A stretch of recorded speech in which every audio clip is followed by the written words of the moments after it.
अखन अहाँ सब सुन रहल छी रियल म्यूजिक स्टूडियो विश्वकर्मा चौक पटुआहा सहरसा। डायरेक्टर रविंद्र राणा की प्रस्तुति। श्री श्री 108 जय बाबा धर्मराज रौनक भक्त बाल मंडली बैजनाथपुर, थाना सौर बाजार, जिला सहरसा, बिहार। गायक अभिमन्यु कुमार उर्फ बुच्चन पंजियारवा साथी के स्वर में मैथिली भगत बाबा बेनी प्रसंग 9 लखिया बाग भाग 1। रिकॉर्डिंग खातिर संपर्क करू 7004776182 और बुच्चन पंजियार जी के कार्यक्रम खातिर मोबाइल नंबर डायल करू 8406045542 और दूसर नंबर 7488393861 और आशीर्वाद श्री संजय भक्ता एवं समस्त श्रोता भगवान। और YouTube पर रियल म्यूजिक स्टूडियो गायक अभिमन्यु कुमार उर्फ बुच्चन पंजियार सर्च जरूर करूं और लाइक सब्सक्राइब और बेल घंटी जरूर दबाबू।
Let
भैया सुनबई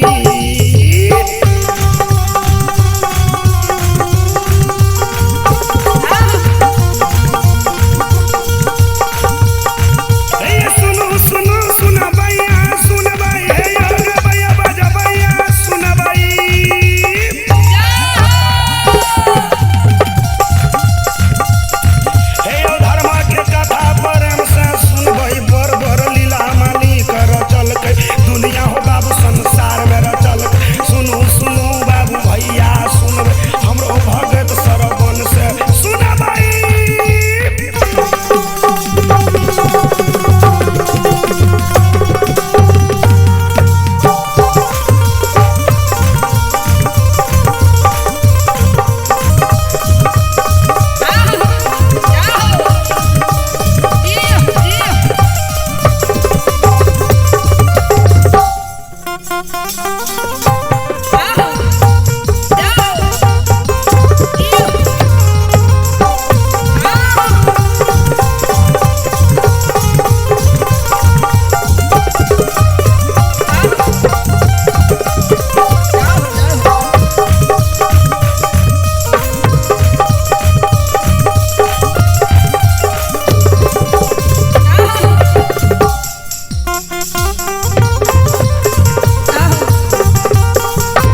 धर्मराज बाबा भक्ति के बस में बसैया।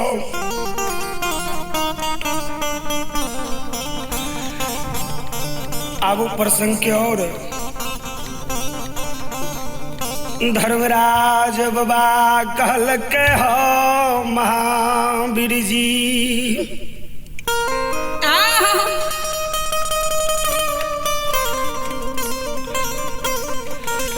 जय दीन बेनी बाबू क्या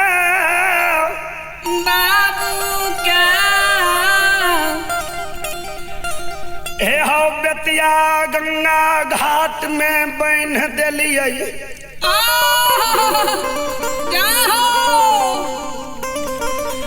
सब कौल बेनी के दिलिए तैयो बेनी मनोमान नहीं भेले बजरंग बली। बेनी मरनी के कौल बेतिया गंगा घाट में हमरा से ला लेलके। जाओ जाओ सेहे हो धर्मराज बाबा जब तोहर पनिया रहबे करब तो हमर सखुआ में क्यों नहीं मरे। बेनी बाबू के जाओ मरनी के कौल गंगा में दान दिलिए।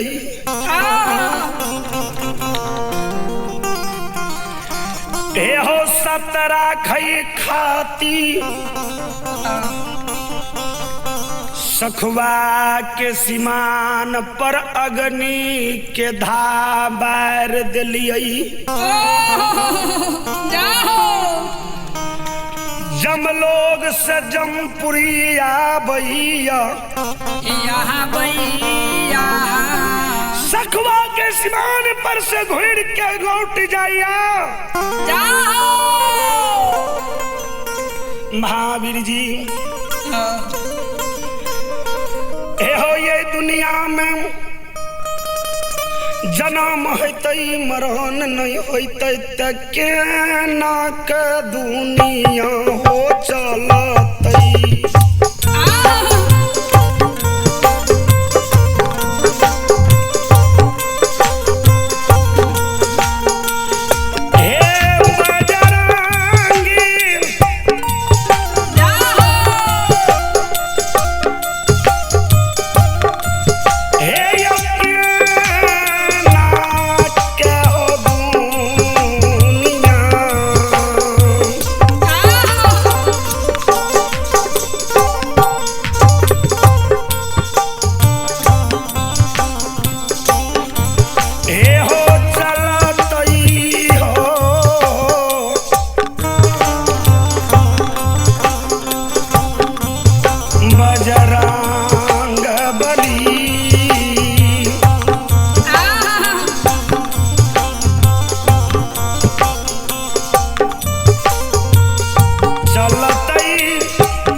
के सरकारे महा की करबे जाओ आप तो कौल दा दिलिए बाबू बेनी के कल के महावीर जी हमरे नाम छिए बाबू कालिदास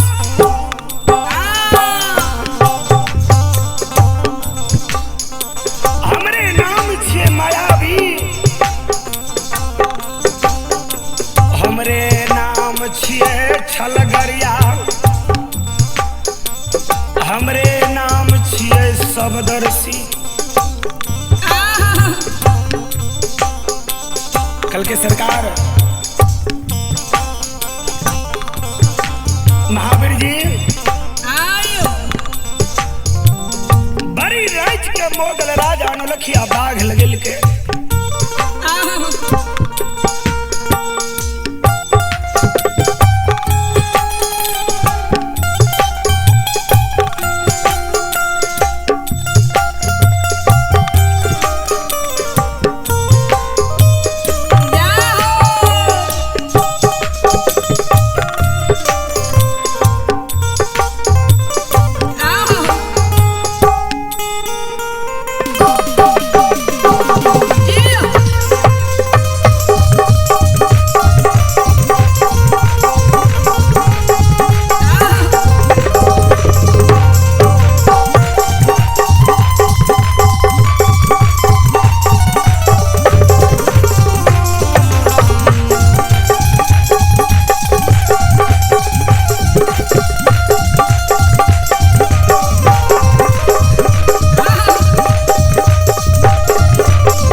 में बरसा देते जहिना बरसा बरसते बेनी के गाय का खर नहीं मिलते खाए ला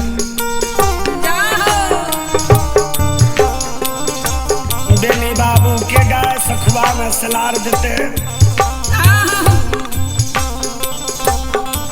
हे हो बेनी के माय कांते बेनी कांते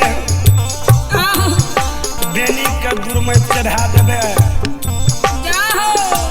आ जाके मोगल के नौलखिया बाघ के उजरवा देवे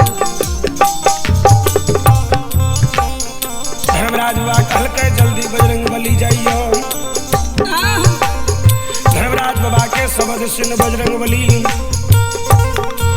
आयो धैला कहियो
बाबा के शब्द सुई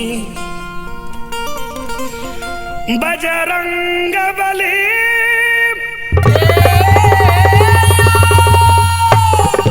धरे छन पलक में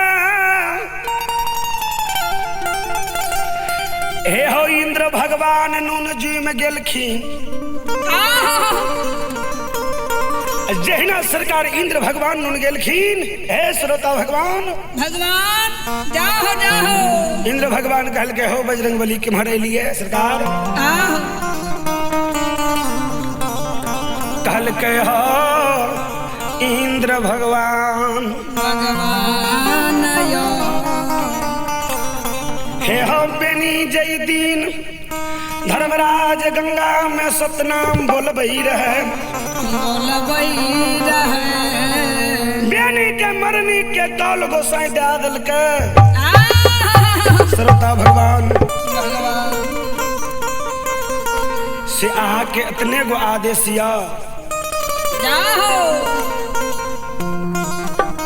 जे 7 दिन 7 रात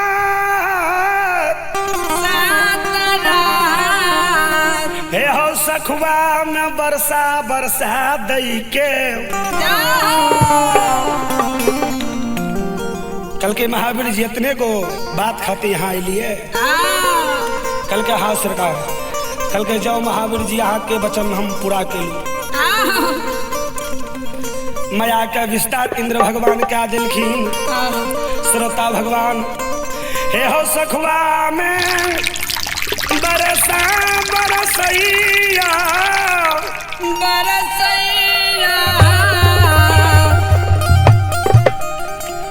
आंधी तूफान उठ गेलई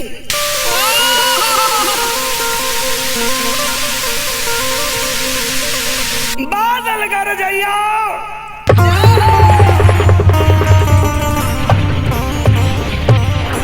तरका तरकई छई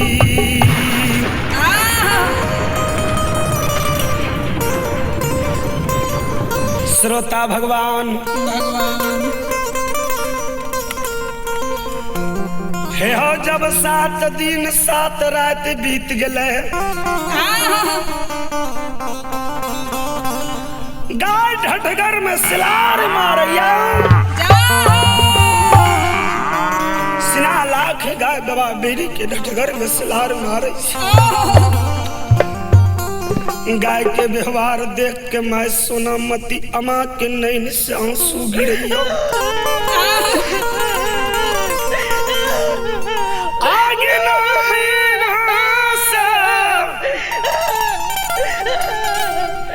नीरा है माता जी माता के गेढ़ा राइया माता के गेढ़ा राइया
के नैन से आंसू गिरे।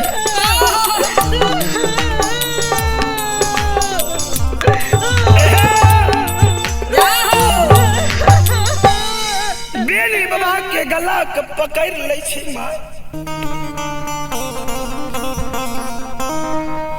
गे नैना से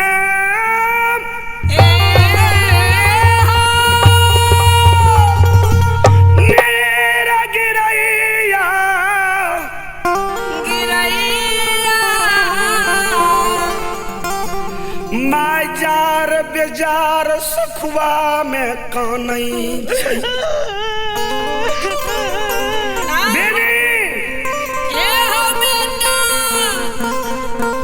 एहो पुरखा पति के अरजाल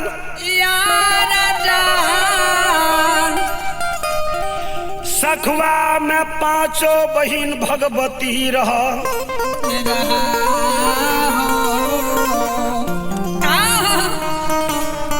कहियो नहन विपद सखुआ में गाय पर पड़ले। कौने रे दुश्मन के सेबल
दोपहर बेटा ढठ घर न गाय मर जेता।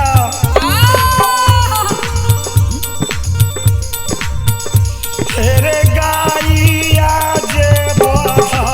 बेटा गाइया जे बोधा बेटा रे गाइया जे बोधा बेटा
मती अमा कान छे हे हो बेटा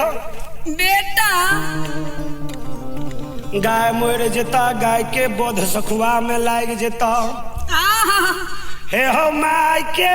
काना गाना आय बेनी बाबा देखैया देखैया जाहो जाहो बेनी बाबा देखै छै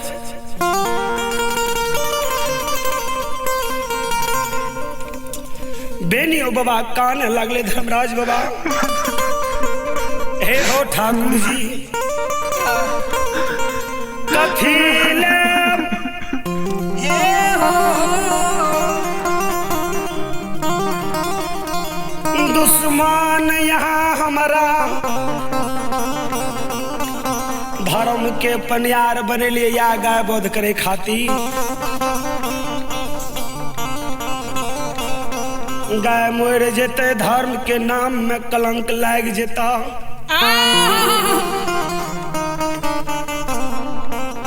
बेनी बाबा काने धर्मराज बाबा बाबा आहा जाहो जाहो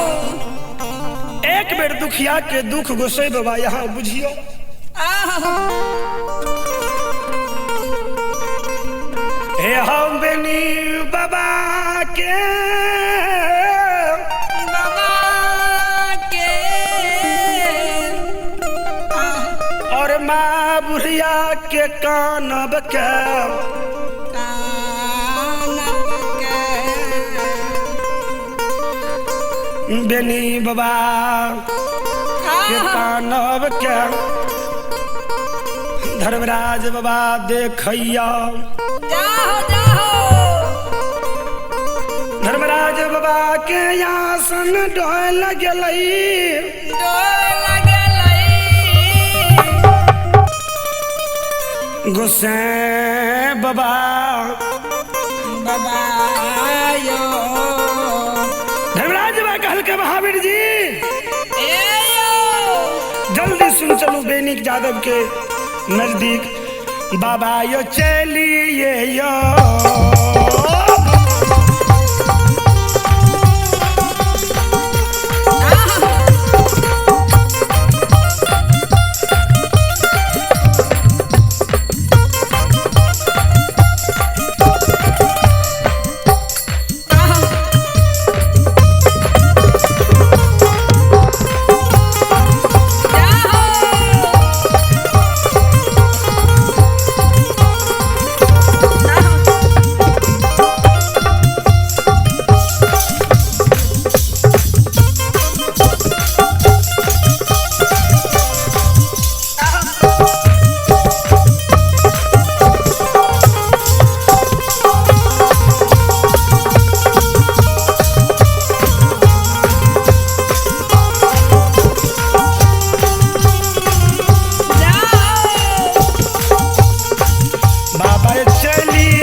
आ धर्मराज बाबा सखुआ मोहन के चल दिलखिन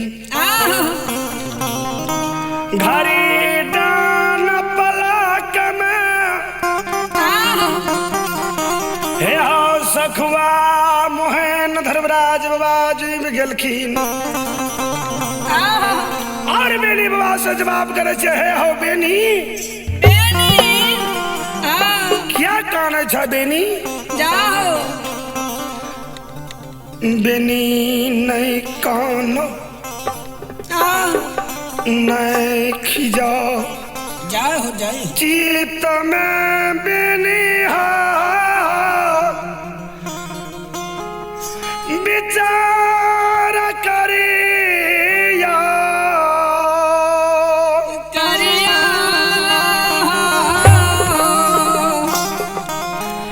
नहीं कानी नहीं खिजी बेनी कल के धर्मराज किया न कौन बा गाय ढटगर में मर जेते गाय के बोध बेनी के लाग जेते कल के बेनी मैंने हे हम गाला राजा बरी रे चके नलखिया में बाघ लगैल आरे पोरो बा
ठाकुर जी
खर मौलैया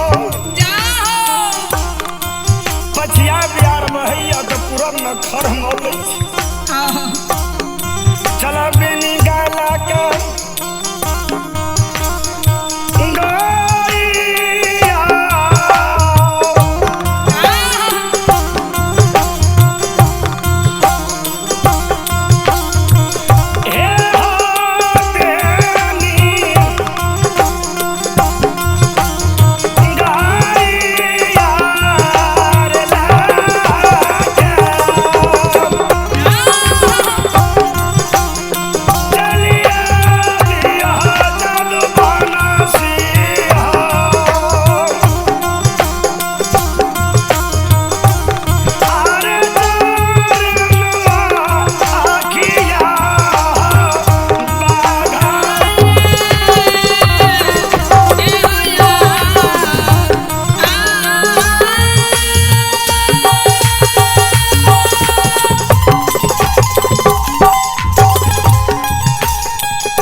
बैजनाथपुर सहरसा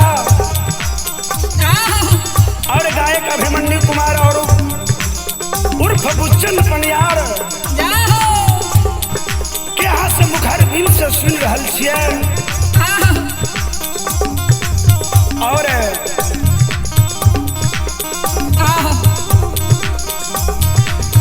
मान्य गुरुजी हमारे श्री राम प्रवेश पनियार पदमपुरा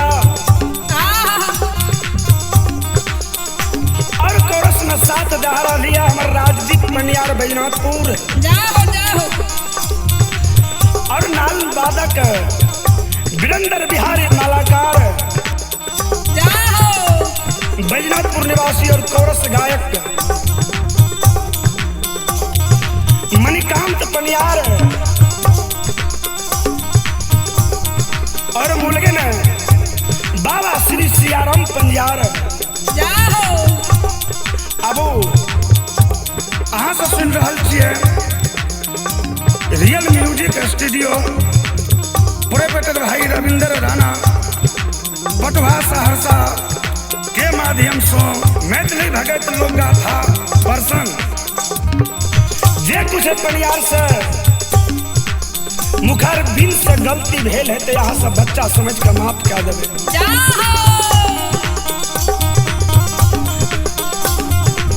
हे लीलाधारी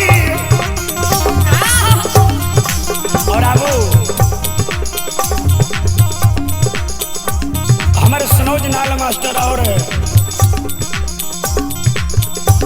मान्य दीप नारायण बाबू नाल मास्टर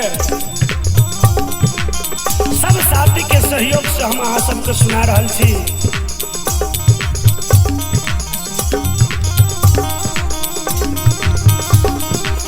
अहाँ सब जे कुछ गलती भेल है तो अहाँ सब बच्चा समझ के माफ क्या देवे।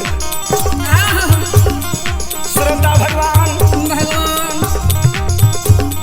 बेरी बाबा से जवाब धर्मराज विभाग करे छे हे होगी ने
भक्त बसल भगवान की जय। गुरुदेव